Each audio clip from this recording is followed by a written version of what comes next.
Alors, vous avez mon compte Twitter, si vous voulez, @dr_l_Alexandre. Et en réalité, j'avais préparé pour ce matin une présentation intelligence artificielle et commerce. Et en fait, on m'a demandé, j'ai dû la changer hier, une présentation plus généraliste sur les impacts sociétaux de l'intelligence artificielle dans un cadre plus large que le commerce. Alors, moi, je crois à l'avenir du commerce. Je pense que le commerce est un lieu d'innovation très important. Je pense que le commerce a un très bel avenir. Je pense que le commerce est indispensable à la qualité de vie, dans nos périphéries, mais aussi dans nos centres-villes. Mais je pense que vous déconnez complètement depuis 20 ans. Votre fragmentation, votre incapacité à avoir une stratégie informatique, IT et sur l'intelligence artificielle à la hauteur de celle des GAFA n'est pas tenable. Il va bien falloir que vous cessiez d'être des poulets face aux renards que sont les géants du numérique. Parce que, effectivement, pour reprendre l'expression marxiste, vous êtes des poules libres dans un poulailler où il y a un renard. Et cette situation ne va pas s'arranger. Et donc, en réalité, sortir du déni va être indispensable. Sinon, le commerce ne va pas disparaître. Il va juste avoir la valeur aspirée par le trou noir des géants de l'intelligence artificielle. Trouver une stratégie pour être à la hauteur des géants du numérique, et pas seulement d'Amazon, ça va être un immense boulot. Il va falloir que vos journées soient à moitié consacrées à des problèmes informatiques, ce qui ne passionne pas forcément les gens du commerce. C'est un changement d'agenda, c'est un changement des COMEX. On voit encore aujourd'hui dans les COMEX des situations où il n'y a pas de spécialistes de l'intelligence artificielle au COMEX et où les informaticiens sont encore à la cave à gérer des problèmes de back-office alors que ce sont eux qui ont la clé de la stratégie de demain. Donc oui, le commerce a un grand avenir, mais il est absolument indispensable qu'il change, qu'il s'unisse, non pas en termes d'enseigne, mais qu'il s'unisse sur les stratégies informationnelles. On ne peut pas avoir 1000 stratégies informatiques et d'intelligence artificielle dans le commerce français face à Amazon, dont le budget de R&D en IA sera de 20 à 25 milliards dans quelques années. Ce n'est pas possible. Donc, effectivement, la stratégie doit changer et le commerce a un avenir magnifique si vous devenez des spécialistes de l'intelligence artificielle, au-delà de vos métiers actuels et de vos compétences marketing actuelles.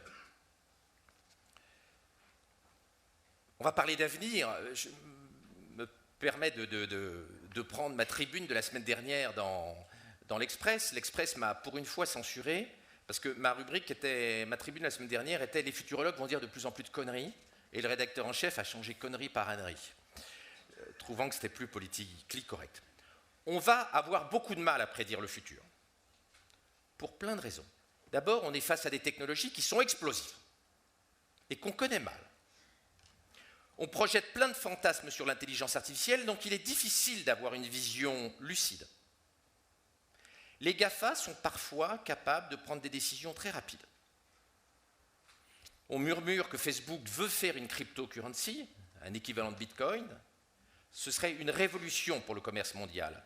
Ça peut arriver comme ça peut être un pétard mouillé et ne pas arriver. On a là une difficulté à prédire l'avenir. Parce que l'entrée de Facebook dans la monnaie serait un changement très important dans la chaîne de valeur commerciale. Extrêmement important sur la structure de coûts et sur la structure d'offres. Côté demande et côté offre. On connaît très mal les stratégies en intelligence artificielle des géants du numérique chinois. Comme le disait le fondateur de Google Brain, Andrew Ng, les Chinois savent très bien ce que les Américains font. Les Américains savent extrêmement mal ce que les géants du numérique chinois, les BATX, font. Et ça, c'est un élément d'incertitude quand on ne sait pas ce que les autres font. Vous savez qu'Alibaba a une antenne à Paris, mais on ne sait pas ce qu'ils veulent en faire. Ils ont 50 personnes, Alibaba, et Alibaba sera demain peut-être plus gros qu'Amazon. ils peuvent soit rentrer sur le marché européen, soit ne pas y aller. C'est là encore un facteur d'incertitude extrêmement important. Donc nous allons avoir de plus en plus de signes noirs. Nous avons une structure technologique qui va générer des signes noirs et qui va nous obliger, quand on fait de la stratégie, à être dans une logique de scénario. Et des scénarios, il y en aura plusieurs. Et globalement, le futur appartiendront non pas à ceux qui verront tout juste, mais à ceux qui diront moins de conneries que les autres. Nous vivons effectivement des cycles technologiques centrés sur ce qu'on appelle les GPT, les General Purpose Technologies, c'est-à-dire les technologies qui ont un impact majeur sur la société et sur l'économie.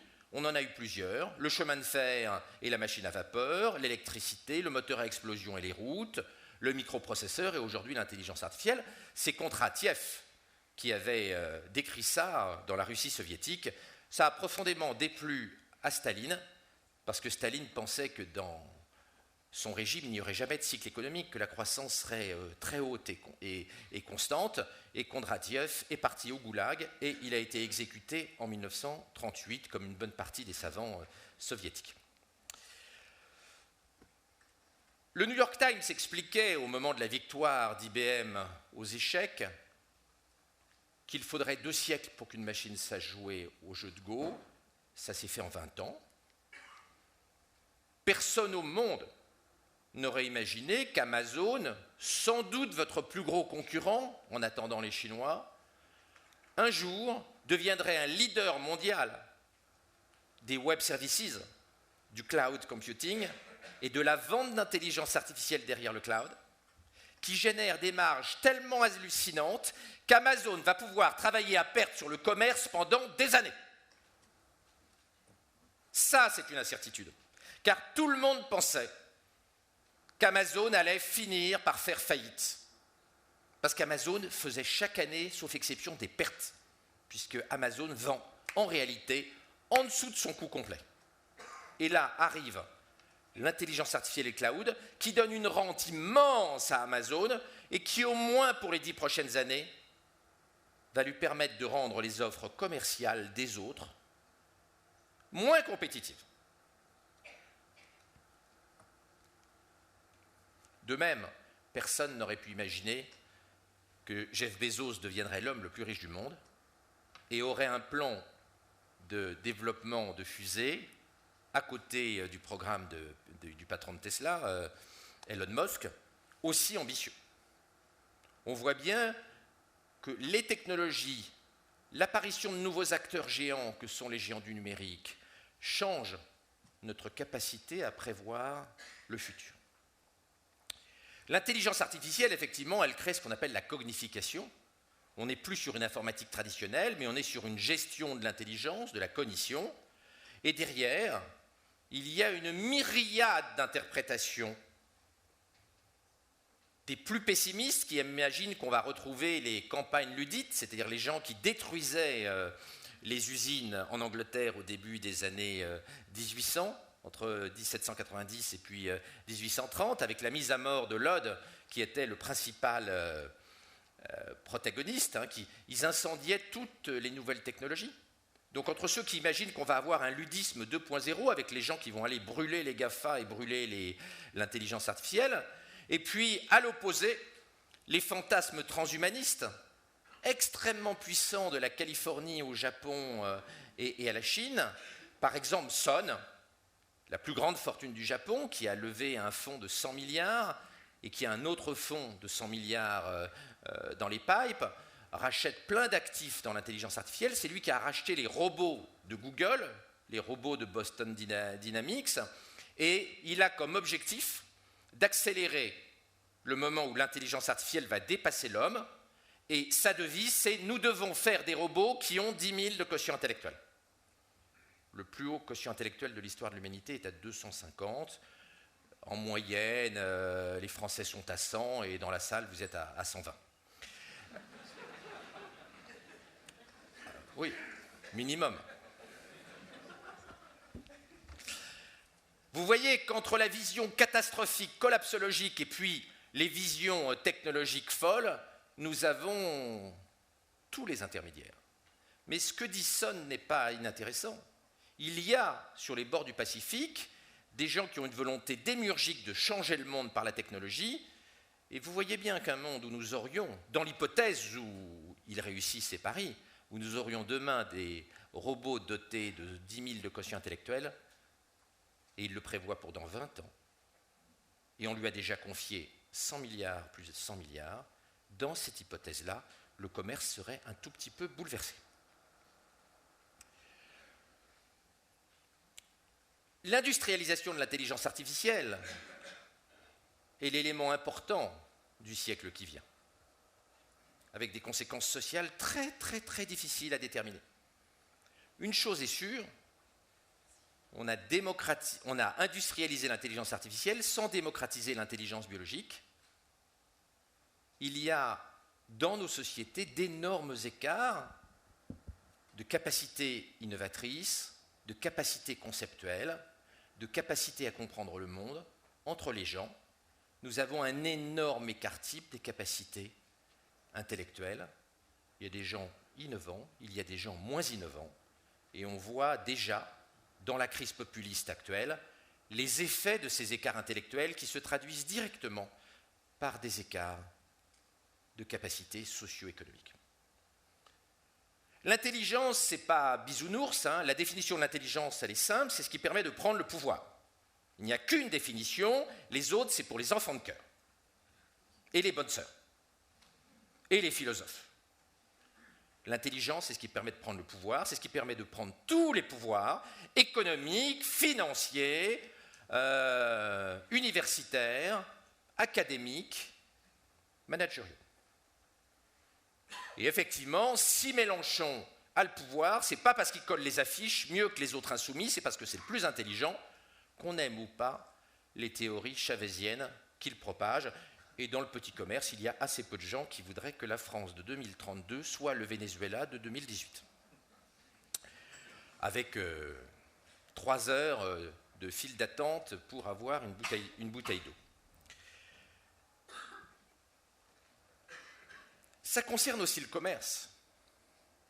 En réalité, selon la façon dont nous organisons l'économie, la formation, le travail, l'école, nous aurons demain soit une société de solidarité intellectuelle, soit une société d'apartheid. Et pour reprendre l'expression d'Harari, l'auteur de Sapiens et de Homo Deus, dans sa conclusion, lui voit l'arrivée d'un monde avec des dieux et des inutiles, gods and useless, des dieux qui comprennent l'intelligence artificielle et des useless qui sont des inutiles, soit domestiques, soit au revenu universel de base, jusqu'à leur mort. Cette vision caricaturale, il faut y faire attention. Si l'intelligence artificielle galope dans les décennies qui viennent, elle pourrait hélas être une réalité. Nous allons de toute façon être le siècle d'or des intellectuels, des savants, des innovateurs, des commerçants malins, mais nous ne sommes pas le siècle d'or des gens qui ont du mal à comprendre le monde de la data, qui ont du mal à apprendre tout court, qui ont mal à s'adapter.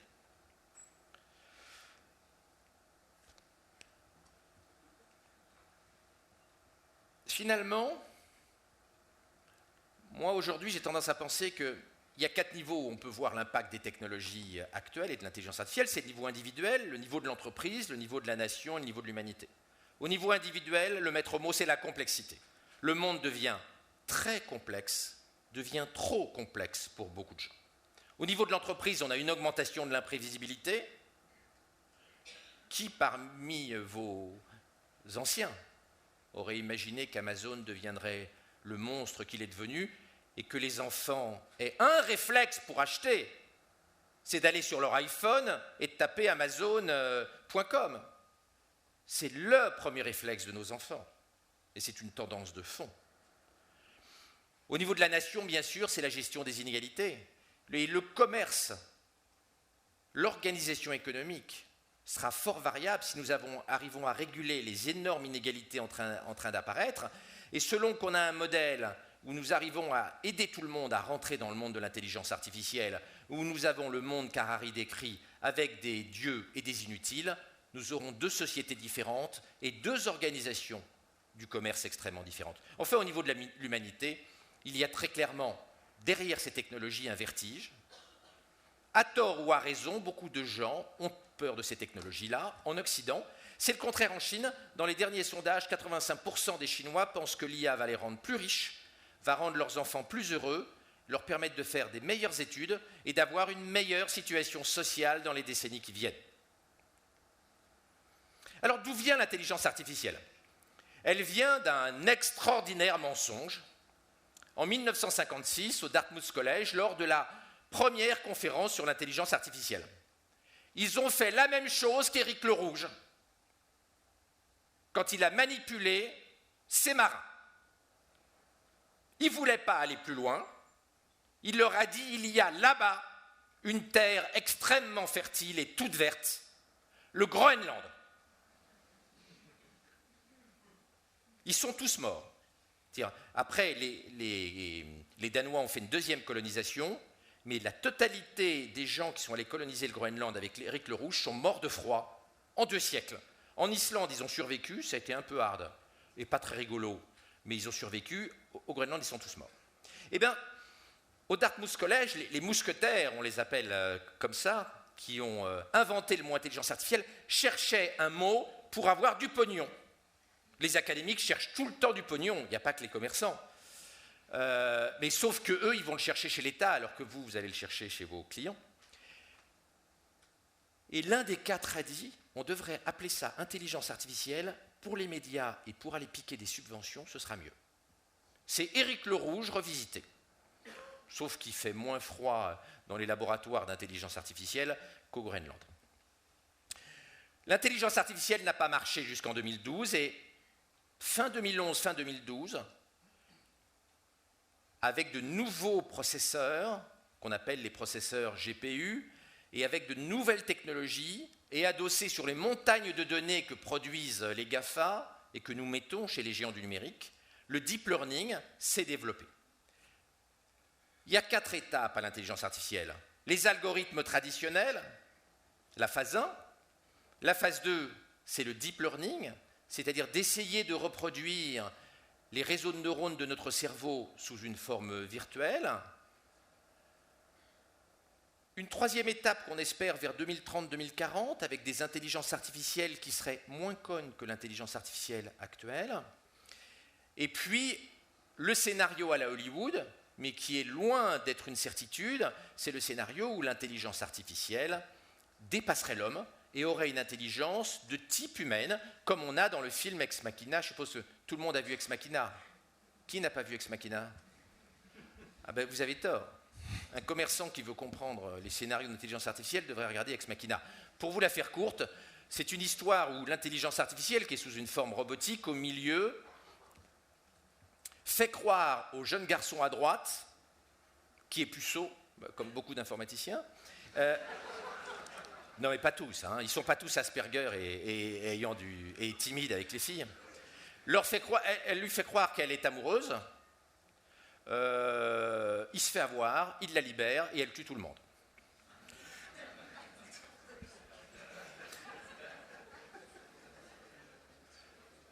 Ce n'est pas le scénario que je privilégie. Alors, si on regarde, vu de Sirius, l'histoire de notre intelligence artificielle, en fait, il y a 2 types d'intelligence artificielle. Il y a l'intelligence artificielle symbolique, où on écrit tout à la main, if then, où on écrit le code directement. Et puis, il y a les intelligences artificielles connexionnistes, le deep learning, où on éduque l'intelligence artificielle. Dans un cas, on la programme, dans l'autre cas, on l'éduque. Entre 1956, où on nous avait annoncé 2001, l'Odyssée de l'espace, quelques années plus tard, et 2011, on n'a fait quasiment aucun progrès en intelligence artificielle. D'ailleurs, tous les spécialistes de l'intelligence artificielle en avaient ras-le-bol et ils voulaient arrêter et se reconvertir.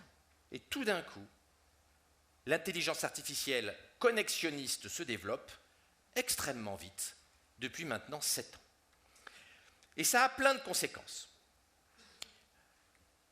La conséquence, c'est que cette intelligence connexionniste, elle a besoin d'énormes bases de données pour être éduquée, Et donc les géants du numérique, les GAFA américains et les BATX chinois, ont un énorme avantage parce qu'ils ont des bases de données que les Européens n'ont pas bâties et que le règlement général de protection de données et le règlement e-privacy que Bruxelles a sorti et va bientôt sortir vont empêcher les Européens de constituer des bases de données donnant aux géants du numérique américains et chinois un Reich numérique de quelques décennies au minimum. L'IA connextionniste, elle est très très con. Si on n'était pas dans une assemblée de commerçants prudes, je serais vulgaire comme le sont les chirurgiens et je dirais les cons comme une bite. Mais c'est effectivement ça. L'intelligence artificielle d'aujourd'hui nous dépasse dans un certain nombre de tâches. Analyser un scanner, analyser une rétine, faire un diagnostic de cancer, conduire une bagnole, sans rien comprendre. On n'est pas du tout dans un schéma d'intelligence artificielle forte ayant une conscience artificielle. Alors, il y a un prix à payer de ce développement de l'intelligence artificielle. Elle est très bête, elle a besoin de beaucoup de données, ça a plein de conséquences. Puisqu'elle a besoin de beaucoup de données, ça donne un avantage aux géants du numérique. Puisqu'elle a besoin de beaucoup de données, il faut qu'on soit addict. Et récemment, Zuckerberg a montré comment Instagram, qui est une propriété à 100% de Facebook, est capital pour les intelligences artificielles de Facebook, car les montagnes de données qui sont mises par nos enfants sur Instagram permettent d'éduquer les intelligences artificielles visuelles de Facebook, ce qu'aucun acteur européen n'est aujourd'hui capable de faire. Donc il y a plein de conséquences géopolitiques, stratégiques du développement actuel de l'intelligence artificielle qui vont beaucoup, beaucoup nous occuper. Et si ça vous intéresse, je pourrais vous envoyer les 2 articles dont j'ai parlé en PDF. Nous devenons une colonie de fourmis et nous éduquons l'intelligence artificielle en permanence. Vous voyez bien qu'à côté de notre métier traditionnel, nous avons un deuxième métier, nos enfants aussi. On travaille 8 heures, parfois plus quand on est commerçant, et on passe 5 heures par jour gratuitement à éduquer les intelligences artificielles des géants du numérique. 2 métiers. Un payé, dont on a conscience, un pas payé, où même nos enfants bossent. Et ils bossent encore plus que nous. Et c'est difficile à encadrer. J'ai obtenu personnellement une grande victoire. J'ai obtenu de ma fille, après une bagarre violente, qu'elle passe moins de 14 heures par jour sur Instagram et Snapchat. Comme quoi, l'autorité paternelle, ça peut parfois marcher. Alors, est-ce que les IA connexionnistes actuels peuvent créer des intelligences artificielles générales ayant du bon sens, ce qu'on appelle en jargon informatique du sens commun? On ne le sait pas. La crainte actuelle, c'est la fin du travail. Alors, vous savez que c'est une vieille peur. On a 2 empereurs romains qui ont décrit la fin du travail et qui, d'ailleurs, ont interdit les instruments de levage sur les chantiers à Rome parce qu'ils ne voulaient pas créer du chômage dans la confrérie du bâtiment travaux publics. La reine Élisabeth Ier a eu peur de la Révolution et elle a refusé le brevet sur la première machine à tricoter, qui était une machine développée par un ecclésiaste. Malthus, vous savez tous qu'il imaginait qu'on allait tous mourir. Et même en 1964, les plus grands savants américains, dont Pauling, double prix Nobel, ont envoyé une lettre terrifiante au président des États-Unis expliquant que l'intelligence artificielle allait détruire tout le travail. Donc on a une vieille peur de la fin du travail qui existe depuis plus de 2000 ans maintenant et qui est remis à la sauce de l'intelligence artificielle. Personnellement, je ne crois pas à la fin du travail. En revanche, je crois à une modification radicale de l'équilibre entre le capital et le travail. Je vais prendre un exemple très concret. La semaine dernière, on a démontré qu'une intelligence artificielle fait un diagnostic de cancer de la peau mieux, beaucoup mieux que les dermatologues et les cancérologues. Beaucoup mieux. On a aussi démontré que pour l'analyse des rétines, l'intelligence artificielle de Google fait mieux un diagnostic cardiovasculaire qu'un bilan cardiologique de 2 à 3 jours. Derrière, qu'est-ce qui se passe? Eh bien, on a plein de possibilités. On peut imaginer de soviétiser la santé, c'est-à-dire que les dermatologues remplissent plein de papiers, ils vont dans plein de comités, le comité de surveillance des IA, le comité d'évaluation des IA, etc. Il y a déjà plein de comités dans les hôpitaux, on peut les multiplier par 2 et par 3. Comme ça, on transforme le docteur en bureaucrate pendant que l'IA travaille. On peut imaginer l'extension, c'est-à-dire que le dermatologue augmente le champ de ce qu'il fait, ou le médecin en général, qu'il aille au golf, qu'on réduise son temps de travail, qu'on augmente ses exigences, c'est-à-dire qu'on dise, bon, vous êtes aidé par l'IA, mais enfin, 55% de survie dans le cancer du sein seulement, ce n'est pas acceptable, vous vous démerdez pour augmenter ces ratios grâce à l'intelligence artificielle. On peut imaginer que les médecins passent plein de temps à corriger les erreurs de l'IA, et il y en aura pas mal. Que les médecins fassent un peu plus de relationnel et que la consultation chez le généraliste, déshabillage et rhabillage compris, passe enfin de 7 minutes à 9 minutes. On peut imaginer qu'il y a des inerties corporatistes et que les médecins bloquent. Ils ont déjà bloqué certaines innovations dans le passé. Il n'y a pas qu'à Air France, il n'y a pas que dans le service public traditionnel que l'on bloque certaines innovations. Ils peuvent aussi disparaître, comme les maréchaux ferrants à la fin du dernier siècle. Ils peuvent être remplacés par les infirmiers. C'est un scénario envisageable. Ils peuvent être remplacés par un Google dans quelques décennies. Donc finalement, est-ce que la révolution de l'IA en médecine, ça entraîne plus de médecins, moins de médecins ou pas de médecins? On n'en sait strictement rien. Et tous les scénarios sont possibles. Le médecin, il a plein d'avenirs possibles. Le retour de M. Bovary, comme dans le roman de Flaubert, à l'époque où en France il y avait 2 catégories de médecins, les vrais docteurs en médecine, et puis les médecins comme M. Bovary qui faisaient des cursus courts de 3 ans, donc les médecins qui dirigent les IA et puis ceux qui exécutent, qui sont des super infirmières.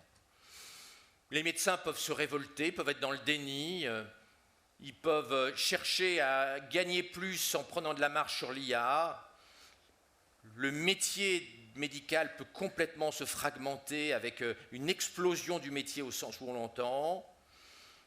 On peut aussi avoir des médecins qui assument leur lente mort et qui envoient leurs enfants à Caltech ou Harvard en disant c'est ce que font beaucoup de professeurs de médecine en France. À Paris, les plus grands professeurs de médecine ne font pas faire médecine à leurs enfants, ils leur font faire Polytechnique, Normal Sup ou HEC. Donc on a une modification profonde avec l'intelligence artificielle, et l'économie de demain, finalement, c'est du capital, de l'intelligence artificielle et du travail qualifié. La place du travail non qualifié, elle est incertaine, avec une énorme incertitude dans vos métiers. Les robots de Boston Dynamics que Sun a rachetés, l'homme qui veut avoir des robots qui ont 10 000 de quotient intellectuel dans 20 ans, vont-ils toujours coûter $1 million, ce qui est le coût actuel, ou est-ce qu'ils vont descendre à 50 000 $? S'ils descendent à 50 000 $, ils changent le commerce, en tout cas en back-office.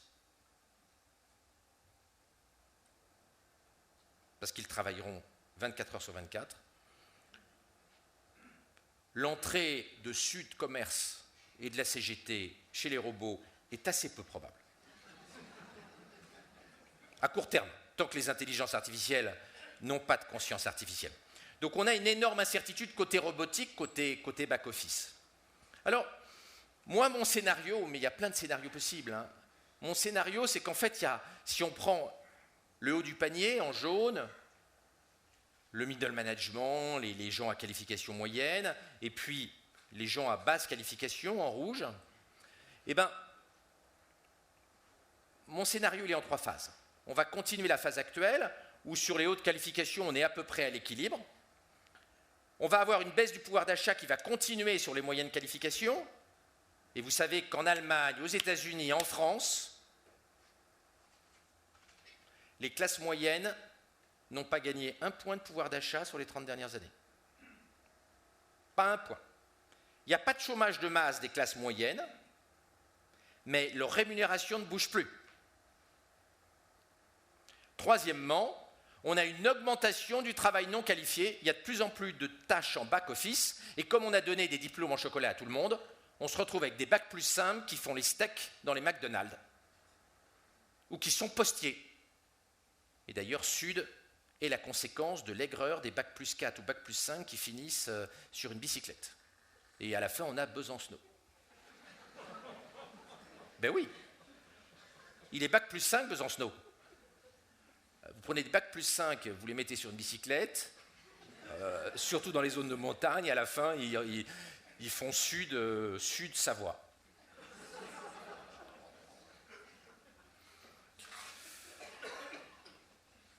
Deuxième étape, la hausse des salaires des gens très qualifiés, notamment des spécialistes de l'intelligence artificielle. La baisse de demande des cadres moyens est envisageable. Et puis, il y a un problème en bas, c'est qu'on ne peut pas exclure qu'après avoir assisté à une très forte augmentation de la demande de travail non qualifié, on a une baisse de la demande de travail non qualifié. Le nombre de chevaux aux États-Unis a culminé en 1915 et il s'est effondré. Et en 1915, le New York Times a fait un papier en disant « Les vendeurs d'automobiles nous ont menti, plus il y a de voitures, plus il y a de chevaux. Et la voiture ne va pas entraîner de raréfaction des chevaux. L'avenir de la conduite aux États-Unis est hippomobile, HIPPO, expliquait le New York Times en 1915. 6 mois plus tard, la demande de chevaux s'effondre. Ça a conduit à 20 ans pendant laquelle la viande de cheval était quasiment gratuite aux États-Unis parce qu'il y en avait tellement des chevaux à l'abattage qu'on ne savait même plus quoi faire des carcasses. Troisième étape, on a une pénurie importante de cadres dirigeants et de spécialistes des technologies de l'IT. On a avec la robotisation une crise sur le travail non qualifié et une incertitude, les travailleurs non qualifiés peuvent-ils rapidement devenir cadre moyen, acquérir des qualifications moyennes, et ça n'est pas du tout certain. La pénurie mondiale de travailleurs très qualifiés, le mercato mondial des travailleurs très qualifiés, on le voit, on estime qu'on va manquer de 85 millions de travailleurs ultra qualifiés en 2035. Je ne parle pas de Bac plus 3, on parle d'ingénieurs de très haut vol, de spécialistes de l'IT, on parle plus là de X Harvard que de diplômés de Tolbiac.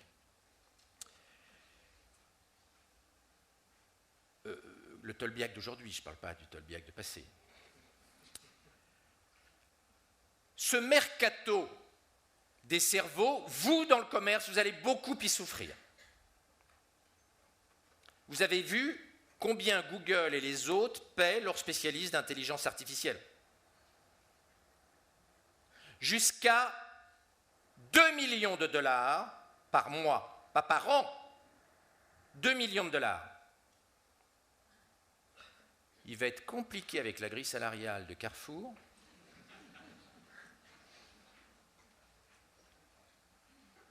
de payer les mecs 2 millions de dollars par mois, c'est même pas ce que gagne le président Bompard. Donc on a une difficulté, c'est que seuls les géants du numérique acceptent de payer au prix du marché mondial les spécialistes de très haut vol de l'intelligence artificielle. Et ça, c'est un vrai problème. Et dans vos métiers qui n'ont pas beaucoup de rentabilité, si vous mettiez à payer les gens 2 millions de dollars par mois, vous auriez une crise sociale. Comme tout le monde gagne très bien sa vie chez les GAFA, il n'y a aucune crise. Vous avez vu quel est le salaire moyen chez Facebook? Des centaines de milliers de dollars par an et par travailleur. Même chez Havas et chez Publicis, ils ne gagnent pas tant. C'est vous dire.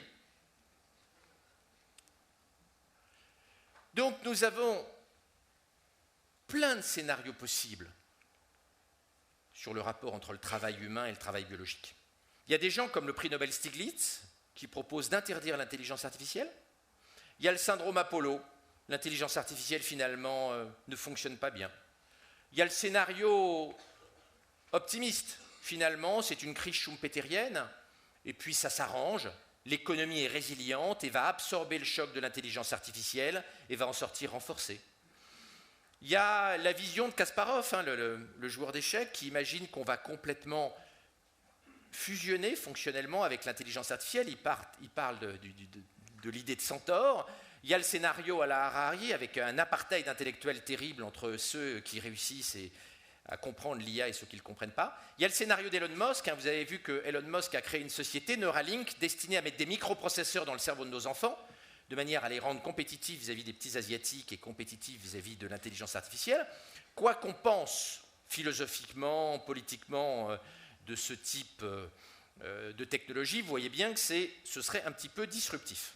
Et puis il y a les scénarios extrémistes comme celui de Son, avec l'arrivée d'intelligence artificielle plus forte que l'homme, qui là serait au-delà d'une révolution du commerce, une révolution sociétale, tout compris.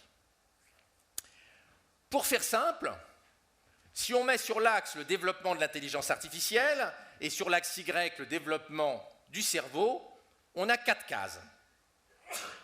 On n'arrive pas à augmenter notre cerveau et l'intelligence artificielle déconne et ne progresse pas. Et là, effectivement, c'est le scénario Apollo. Au moment d'Apollo, on pensait tous qu'il y aurait des bases martiennes en 2020, voire beaucoup avant, et des bases lunaires à partir de 1980. On n'en a jamais vu la couleur. C'est une révolution avortée. Dans ce cas-là, il ne se passerait rien. Il n'y aurait pas beaucoup de changements en termes d'intelligence artificielle ni d'intelligence humaine. C'est un scénario de statu quo. On a un deuxième scénario, c'est le scénario à la Star Trek. L'intelligence artificielle ne progresse pas beaucoup, mais on développe notre cerveau. Vous savez, dans Star Trek, ils ont des vaisseaux extraordinaires, mais ils les pilotent à la main. Et ils n'ont pas d'intelligence artificielle. Ils font tout à la main. Ça, c'est le scénario IA 0, cerveau 1. Après, vous avez des scénarios moins optimistes. On ne fait pas progresser notre cerveau, mais l'intelligence artificielle progresse. Et là, tout doucement, sur quelques siècles, on va vers un truc qui ressemble à Matrix, en passant par la case revenu universel de base, intermédiaire. Et puis, vous avez le scénario où notre cerveau et l'intelligence artificielle explosent. C'est le scénario imaginé par Teilhard de Chardin d'une explosion de l'intelligence qui est au-delà de notre capacité d'imagination actuelle. Cette explosion de l'intelligence, depuis les premiers transistors, elle a été spectaculaire. Et finalement, qu'il s'agisse de commerce ou de vie en société en général, la question qui va se poser, c'est comment on organise la gouvernance de l'IA, comment on gère les symbioses entre l'IA et nous, comment on développe la coopétition, la coopération et la compétition avec les IA, comment on infère, comment on s'interface et comment on coévolue. Parce qu'il y a une chose qui est sûre, c'est que depuis les silex, l'outil modifie le cerveau humain et le cerveau humain modifie les outils. Nous allons avoir dans les siècles qui viennent une coévolution entre l'intelligence artificielle et l'intelligence biologique. Alors, revenons à la grille de lecture de tout à l'heure, la complexité pour les individus, l'imprévisibilité pour les entreprises, l'inégalité pour les nations et le vertige pour l'humanité tout entière. Oui, le monde qui vient est une boîte noire pour beaucoup de gens. Dans les sondages, on voit une grande inquiétude des gens. D'ailleurs, le président de Google, dans le Guardian, a donné une très belle interview en octobre en disant « Je ne suis pas du tout sûr que les êtres humains soient heureux que l'intelligence artificielle progresse aussi vite. » Le patron de Google. Cette idée que la technologie galope, elle est partagée aujourd'hui par certains des géants du numérique. Et c'est sûr que quand l'eau courante est arrivée, on a reconverti les 29 000 porteurs d'eau parisiens de 1793, mais là on parle d'une révolution technologique plus rapide que les 100 à 150 ans qu'on a mis pour diffuser l'eau courante dans nos grandes villes il y a 2 siècles. Idéalement, les gens devraient faire le diagramme de porteur de leur cerveau, mais des gens qui savent faire le diagramme de porteur, il n'y en a pas beaucoup, et de faire le diagramme de porteur de son propre cerveau pour voir comment on peut être concurrentiel face à l'intelligence artificielle n'est pas simple. Nous rentrons dans des décennies où les gens vont être inquiets de leur place face à l'intelligence artificielle. Pour les entreprises, le maître mot là, c'est l'imprévisibilité. L'imprévisibilité, on est rentré dans une économie avec des technologies exponentielles, démiurgique. Vous savez tous que Google a créé une société, Calico, destinée à nous rendre immortels. C'est une nouvelle économie. Même les médecins n'ont jamais envisagé de vous rendre immortels. Il a fallu attendre Google pour que des gens veuillent euthanasier la mort. Les médecins n'en sont toujours pas revenus. C'est une économie de plateforme avec une énorme prime, un énorme avantage à ceux qui maîtrisent les grandes plateformes internationales que vous connaissez tous. On est dans un brouillard numérique et la phrase du fondateur de Google, Sergey Brin, à Davos, « La révolution de l'intelligence artificielle m'a surpris ». je ne m'attendais pas à ce que ça aille aussi vite, montre la difficulté quand on est un petit commerçant à imaginer le futur de l'IA, si même les dirigeants de Google n'ont pas vu la révolution du deep learning.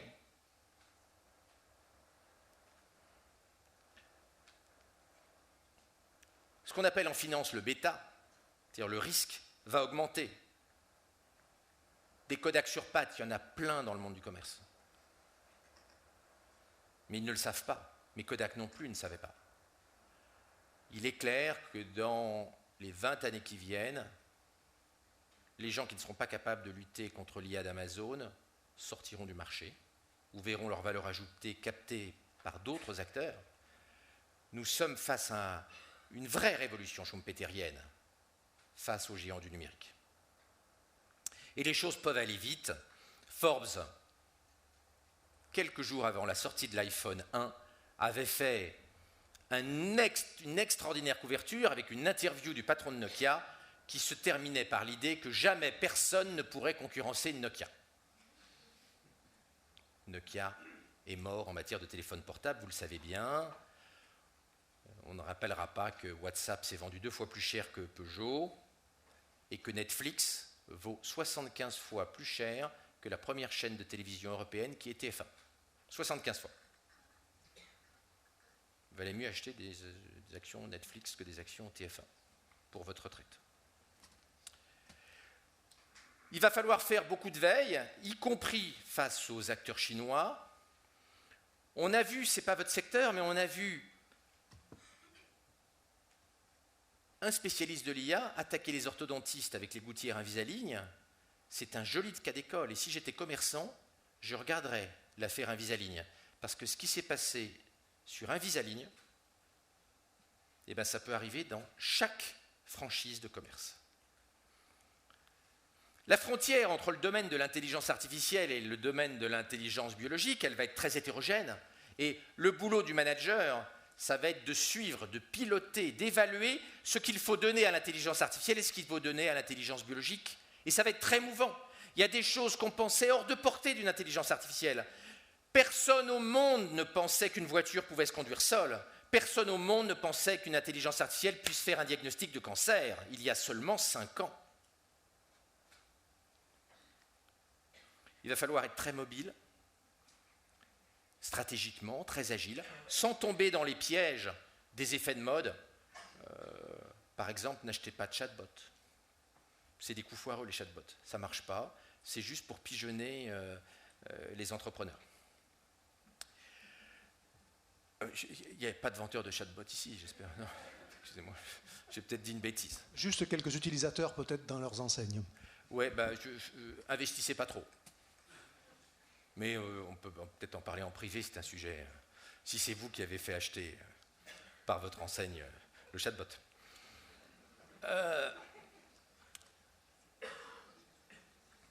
On va réorganiser les entreprises. Beaucoup d'entreprises vont sous-traiter à la fois l'intelligence biologique et l'intelligence humaine. Et ça va être un choc pour l'organisation des entreprises. Enfin, dernier point. On imagine qu'on est rentré dans un grand libertarisme économique et technologique, ce n'est pas le cas. Nous rentrons dans l'ère de l'hyper-régulation. C'est la variole. Dans Science, des scientifiques canadiens ont montré qu'avec 100 000 $, on peut refaire le virus de la variole, qui est mortel dans 80% des cas. Vous imaginez bien qu'on va contrôler les biotechnologies et qu'on ne va pas laisser les gens faire des virus dans leur garage. L'intelligence artificielle, on sait qu'il y a déjà eu des attaques, des cyberattaques par intelligence artificielle qui ont abîmé à distance des usines et qui ont essayé d'attaquer des usines nucléaires. On ne va pas laisser les gens faire de l'intelligence artificielle sans les contrôler.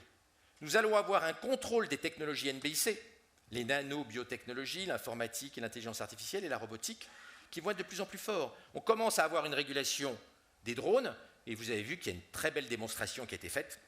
Un drone, un tout petit drone, peut amener 3 grammes de Semtex, l'explosif tchèque qui fait sauter les avions, et le mettre prêt et s'exploser sur la tête d'un dirigeant. Un petit drone comme ça. 3 grammes de Semtex, ça fait exploser le cerveau. Vous ramassez, comme de la purée de petits pois, le cerveau du chef de l'État sur l'étagère après le Congrès pour sa réélection. Boum. On va réguler les drones, on va réguler l'IA. Nous rentrons dans une zone de régulation très forte qui va bureaucratiser et limiter votre liberté d'action, quel que soit votre secteur d'activité dans les décennies qui viennent. Troisième niveau, la nation et l'inégalité. Et ça a aussi des implications pour le commerce. Si on est dans une situation très inégalitaire, le petit commerce ne se portera pas bien. L'Europe n'est pas intégrée dans l'IA. Quand The Economist a fait la semaine dernière, il y a 2 mois, un grand dossier sur la bataille entre les IA américaines et les IA chinoises, l'Europe n'est présente ni à l'intérieur, ni sur la couverture. L'Europe n'existe pas. Vous n'existez pas en IA, nous n'existons pas, l'Europe n'existe pas. Est-ce qu'on va rester une colonie numérique? Est-ce qu'on est capable de se libérer? C'est pas simple du tout. On voit bien comment Canal+, finalement, s'est couché devant Apple récemment. Total vient de confier son exploration pétrolière à Google. Total. Il nous est difficile de fonctionner sans les intelligences artificielles des géants du numérique. Et donc, il y a une part de colonisation technologique, de colonisation numérique, qui pose un problème pour tous les secteurs, y compris pour le commerce. Amazon et les autres ne vont pas forcément prendre vos parts de marché, toutes vos parts de marché. Mais en tout cas, vous allez avoir besoin d'eux pour construire vos offres numériques. Parce que vous ne pourrez pas être compétitif tout seul. On voit bien à quel point même les belles enseignes n'arrivent pas à faire des beaux sites de e-commerce. Combien coûte le site Amazon.com en investissement cumulé? Plus de 100 milliards de dollars. Ce n'est pas à la portée d'un boucher charcutier, ni même d'une chaîne de bouchers charcutiers. Nous avons effectivement l'axe Washington-GAFA et Pékin-BATX, et nous sommes des petits-enfants face à ça. Et il y a un siècle, on a cassé la Standard Oil en 5 morceaux, sauf que de casser les géants du numérique n'est pas évident, parce qu'il y a au Pentagone un lobby très fort qui s'oppose à ce qu'on coupe en morceaux, notamment Google, parce que le Pentagone a peur que dans ce cas-là, la Chine et ses géants du numérique, les BATX, deviennent les leaders mondiaux en IA, et que finalement les États-Unis ne soient plus la première puissance militaire mondiale. Les inégalités se creusent tous les jours. Effectivement, des informaticiens à 2 millions de dollars par mois, personne ne l'imaginait. Et ça n'est que le début. Un très grand spécialiste de l'IA qui arrive chez Facebook et qui donne une très bonne idée sur la table, peut augmenter la capitalisation boursière de Facebook de 50 milliards.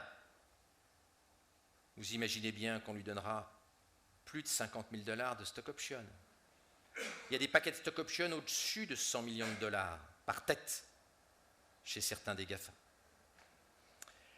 Nous avons une concentration mondiale des talents, des grandes villes, des technologies NBIC, des meilleures universités, des fintech, qui est en train de transformer le monde en une réplique technologique de ce qu'était le monde de Venise en 1050. Venise, plein de start-up commerciales, les premières banques structurées, le début avec Amsterdam de la comptabilité en double partie, des technologies de prêt et de compensation entre les différents comptoirs vers le Liban extraordinaire, les grands artistes, les meilleurs maîtres, toute la concentration de la richesse dans quelques métropoles. Comme aujourd'hui la Silicon Valley, Londres, les grandes métropoles mondiales. Puis autour, des manants qui travaillaient par millions pour nourrir Venise. Nous sommes en train, sous une forme atténuée, de créer la même chose, et ce gap, il est énorme. L'intelligence artificielle est une machine à faire exploser les inégalités si on n'y prend pas garde. Et la Harvard Business Review a publié cette courbe que vous avez tous vue. Tout le monde sur Terre a bénéficié de la mondialisation, sauf les Blancs non diplômés, qui d'ailleurs se vengent en votant populiste, ce que les bonnes consciences ont beaucoup de mal à comprendre. On l'a vu en Italie, on l'a vu partout. Il y a même aux États-Unis un très fort courant politique avec plusieurs essais qui sont sortis récemment pour demander le retour du régime censitaire, c'est-à-dire de réserver à l'élite le droit de vote, avec un argument affreux et extrémiste, mais qui est développé ad nauseam aux États-Unis. Le peuple n'est pas assez intelligent pour comprendre l'intelligence artificielle et les mesures que nous devons prendre. Je ne dis pas du tout que c'est ma vision du monde. Je ne fais que traduire ce courant de pensée qui se développe au cul de l'intelligence artificielle. Le risque d'un retour de la violence politique est possible. N'oubliez pas l'assassinat du patron des patrons allemands, c'est il n'y a pas si longtemps, du Premier ministre italien, c'est pas si longtemps, de Georges Besse, le patron de Renault, ça n'est pas si longtemps. L'organisation politique, l'organisation économique vont être bouleversés par l'intelligence artificielle et certains des scénarios ne sont pas roses.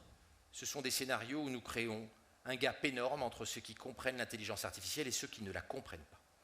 Alors, quatrième niveau, mon dernier niveau, c'est au niveau de l'humanité.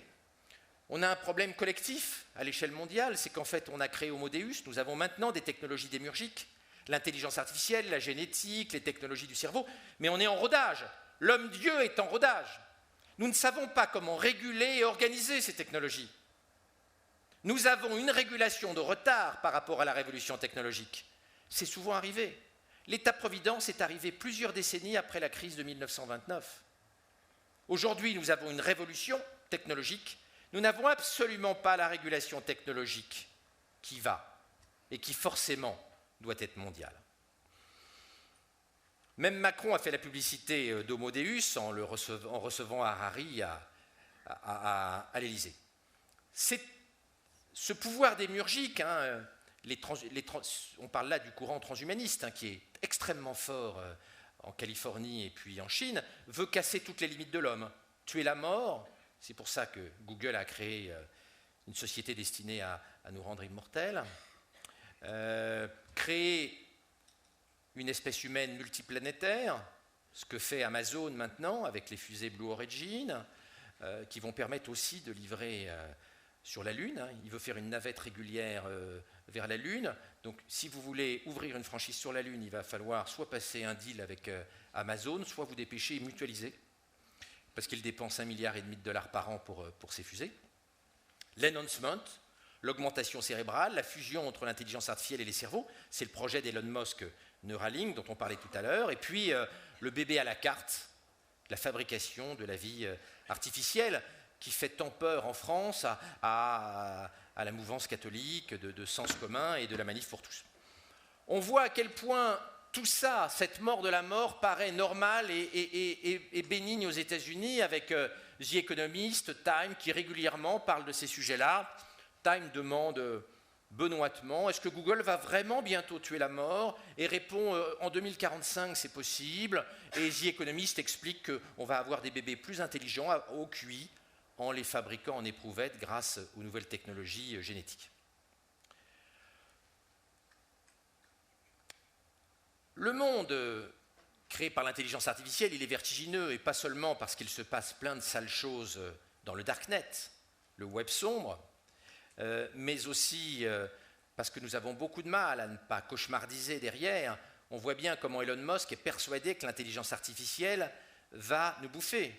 Et sa phrase qu'il a maintes fois répétée, nous devons hybrider nos cerveaux avec des puces électroniques avant que l'IA nous transforme en animaux domestiques.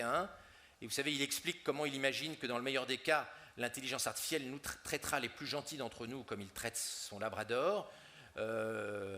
Cette vision-là est profondément pessimiste et c'est une crainte extrêmement forte des gens. Notre transparence est vertigineuse. Quand The Economist a fait son dossier sur « Il n'y a nulle part pour se cacher », The Economist était affolé par 2 points. Sur une photo de face de nous, l'intelligence artificielle est capable de savoir si on est gay ou hétérosexuel, avec une bonne précision, et d'évaluer notre quotient intellectuel. Le quotient intellectuel, ce n'est pas très grave. Il n'y a aucun pays où on met en prison les gens qui ne sont pas très malins. En revanche, comme vous le savez, il y a beaucoup de pays où l'homosexualité est punie de mort, et le fait que la police, en regardant une photo de vous, va, grâce à l'intelligence artificielle, savoir quelles sont vos mœurs sexuelles, pose des problèmes évidents. Il y a pas mal de pays où il y a des exécutions pour homosexualité aujourd'hui. Ce paysage, il est vertigineux. Qu'on soit commerçant ou citoyen, il va falloir trouver un équilibre entre la folie technologique, l'hubris, et puis Némésis, la sagesse. Nous n'avons aucune raison d'accepter les scénarios dystopiques des films de science-fiction et des livres de science-fiction, de Bienvenue à Gattaca à 1984 en passant par Le meilleur des mondes. Il va falloir réinventer les idées philosophiques. Or, la fabrique des idées, elle est aujourd'hui à l'arrêt. Entre ceux qui veulent arrêter le progrès, avec Finkielkraut qui explique qu'il faut interdire Internet et il n'a toujours pas de téléphone portable, et puis ceux qui pensent que d'un coup de clic, on va tout régler, hein. C'est ce dont se moque le philosophe Eugène Morozov, hein, par ce titre, pour régler les problèmes, cliquez là. Il va falloir trouver un équilibre, il va falloir réinventer notre philosophie. Et Le Point avait, l'année dernière, fait sa couverture sur les nouveaux penseurs. Et les nouveaux penseurs, c'était Peter Thiel, Elon Musk, le fondateur de Google et Mark Zuckerberg. Notre monde peut-il être créé, pensé, inventé uniquement par la Silicon Valley et par ses équivalents chinois? Si nous voulons que la réponse à cette question soit non, il va falloir bosser. Il va falloir acheter un téléphone portable à Finkielkraut. Il va falloir que nos philosophes rabougris bossent. Il faut qu'on les envoie un mois dans la Silicon Valley pour qu'ils voient le monde nouveau. Nous avons un énorme travail d'adaptation si nous ne voulons pas que cette vision du point devienne une vision politique. Alors, nous sommes très naïfs en matière d'idées. On imagine qu'on peut auditer les IA. C'est une fiction. Plus un système informatique est complexe, moins il est auditable. Nous ne pourrons pas auditer les IA, elles vont rester des boîtes noires.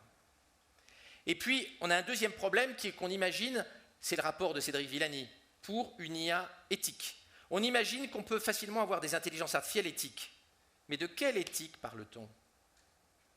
On veut donner quelle éthique à l'intelligence artificielle?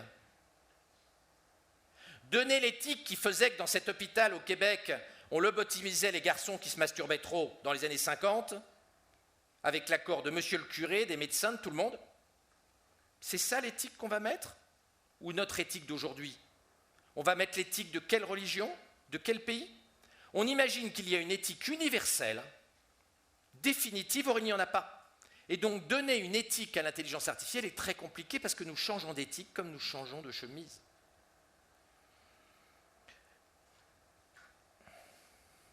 Entre ces deux images, il y a 50 ans. À droite, c'est « si vous saviez ce que font vos ados, vous seriez affolés ». Affolés. L'impudeur totale de la jeune génération sur le web. Et à gauche, vous avez la femme la plus progressiste de France, Jeannette Vermèche-Torres, qui, au moment du débat sur la pilule, avait dit « Jamais le Parti communiste français n'acceptera que les femmes travailleuses forniquent comme les bourgeoises, non à la pilule. » Non, mais le Parti communiste a accepté la pilule quelques années plus tard. Hein. Vous voyez à quel point notre éthique, notre morale sexuelle a changé en très peu de décennies. Donc nous allons avoir beaucoup de mal à donner une éthique à l'intelligence artificielle alors que nous ne sommes pas du tout au point sur notre éthique, même si nous ne nous en rendons pas compte. Notre éthique change extrêmement vite. Alors, dans les années qui viennent...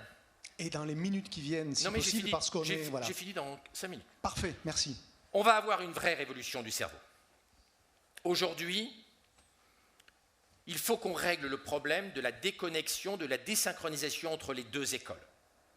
L'école des intelligences artificielles est très efficace, les profs sont payés des millions, c'est les meilleurs cerveaux au monde. À côté de ça, on a l'école des cerveaux biologiques de nos enfants, ils sont payés au lance-pierre, ça n'est pas industrialisé, ça n'est pas mis à jour, et ça a 50 ans de retard. Le décalage entre l'énergie qu'on dépense pour éduquer l'intelligence artificielle et le peu d'énergie qu'on dépense, sauf dans les écoles de la haute bourgeoisie comme les écoles Montessori, le peu d'énergie qu'on dépense pour éduquer les cerveaux biologiques n'est pas tenable. Nous sommes masochistes de payer les professeurs des intelligences artificielles des millions de dollars et à payer au lance-pierre les profs qui éduquent nos enfants. Masochistes.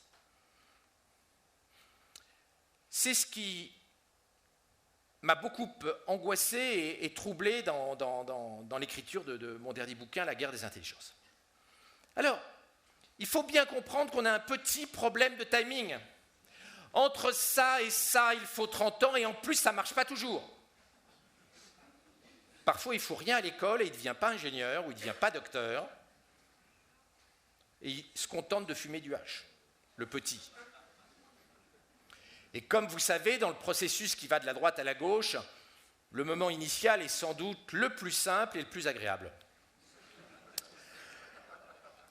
Mais je parle en tant que parent d'ado, je suis légèrement déformé. Donc on a une vraie désynchronisation entre le fait que les intelligences artificielles sont mises à jour en continu, alors que nous, le temps de fabrication des cerveaux est long, et qu'en plus, on ne met pas à jour les cerveaux.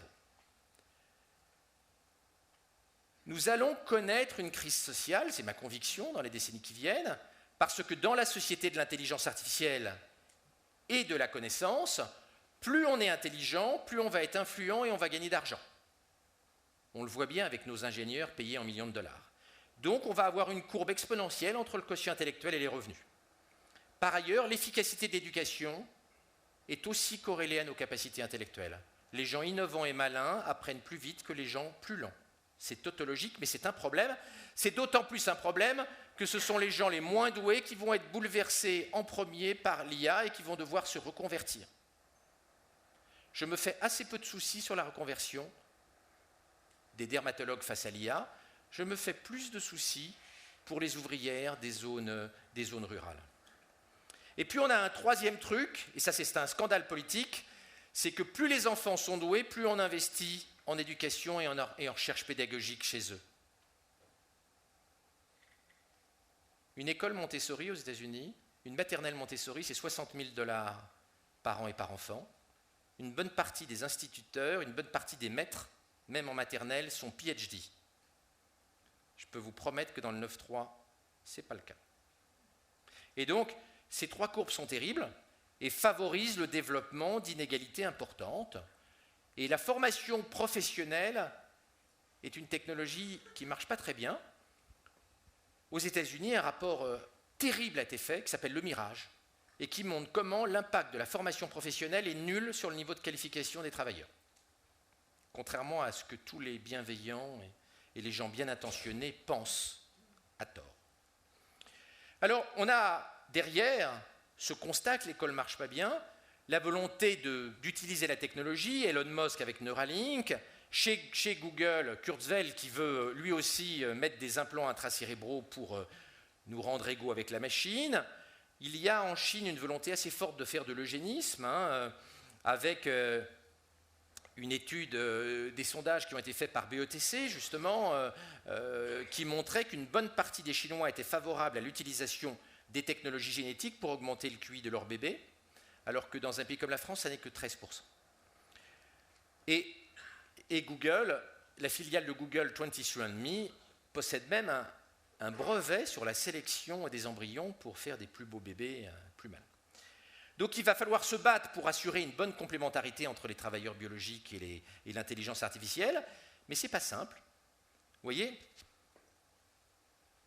pour arriver où on en est, et on ne guérit pas tous les cancers du sein, on a dépensé 100 milliards de dollars en recherche et développement depuis 1960 sur le cancer du sein. La recherche en pédagogie, on n'investit rien. Il va falloir inverser ça. Développer des technologies éducatives, inventer le Montessori du XXIe siècle. Dans nos entreprises, il va falloir fusionner la GRH et l'IT. Vous comprenez bien qu'il est stupide d'avoir une direction des ressources humaines qui gère les cerveaux biologiques et une direction informatique qui gère l'intelligence artificielle et les cerveaux artificiels. Ça n'a pas de sens. La principale perturbation, le principal choc dans vos entreprises, c'est que cette fusion de la GRH et de l'IT va complètement reconfigurer les COMEX et les organigrammes, puisqu'il y aura demain une grande direction de l'intelligence, qu'elle soit biologique, artificielle ou mixte. Juste un mot, on me donne encore 2 minutes? Non, 1 minute 50, me dit mon intelligence artificielle encore portable. Une petite minute? Non, non, vous en avez marre? Bah, pour nous parler de castration, bon allez-y, allez, soyons fous. Mais sous anesthésie, alors. Alors, oui, la castration, c'est mieux sous anesthésie. Hein. Disent les porcelets, pardon, voilà, pour le sujet bien-être animal. Non, mais je parle pour les hommes. Mais vous savez que je suis chirurgien urologue, donc la castration, je vois un petit peu quand même. C'est un truc moyennement sympa, d'ailleurs. Mais enfin, dans le cancer de la verge, c'est obligatoire. C'est un peu... c'est pas cool. Peut-être déjà que c'était anxiogène, mais alors là, c'est... Alors non, mais c'est très rare. Le cancer de la verge est très rare. Statistiquement, il y en aura moins d'un dans la salle.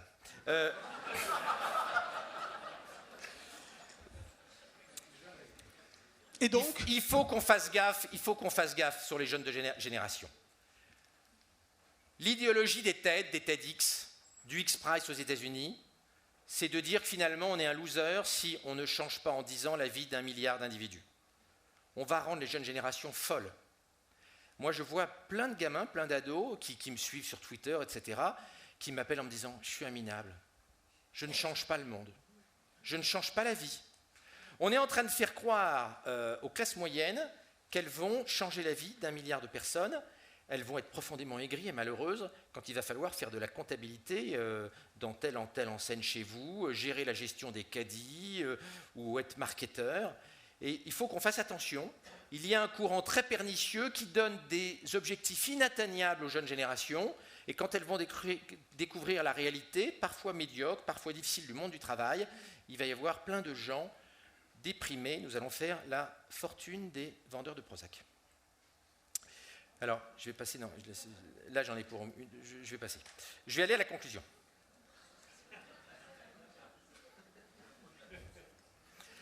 L'argent va-t-il disparaître? Alors, moi, je suis un libéral entrepreneur. Hein, je vais passer ma vie à créer des boîtes. C'est ma hantise que l'argent disparaisse. Hein. D'être gouverné par les mélanchonistes technologiques me fait frémir. Mais regardez à l'échelle d'un siècle ce qui pourrait arriver sur l'argent. Alors, à court terme, 2020-2030, pas grand-chose. On pourrait juste changer de support avec l'arrivée des cryptocurrencies, la monnaie Facebook, une monnaie Amazon, qui serait, comme on l'a vu tout à l'heure, un énorme challenge pour tous les gens dans cette salle. Mais là, ça ne change pas radicalement l'avenir de l'argent.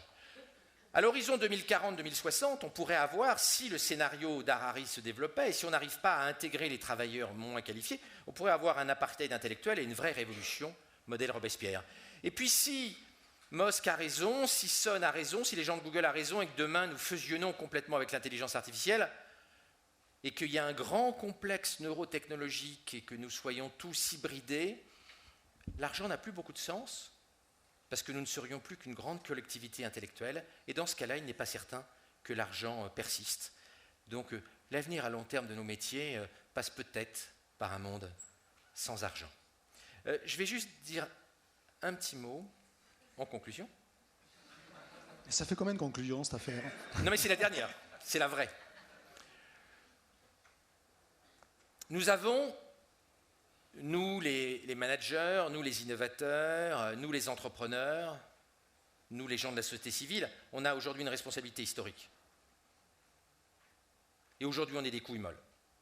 On ne fait pas de politique, on s'implique très peu en politique en réalité. Il faut qu'on fasse davantage de politique. Il faut qu'on fasse plus de politique parce qu'il faut qu'on régule cette économie. Il faut que l'Europe cesse d'être une colonie des GAFA et des géants du numérique. Il faut que nous redressions pour l'avenir de nos enfants. Il faut que nous encadrions les folies technologiques et les technologies démiurgiques. Nous avons tous ici une responsabilité collective. Nous devons faire beaucoup, beaucoup, beaucoup plus de politique demain pour agir sur la société et éviter les dystopies qui sont possibles si on gère mal l'interface entre l'intelligence artificielle et l'intelligence biologique. Je vous remercie.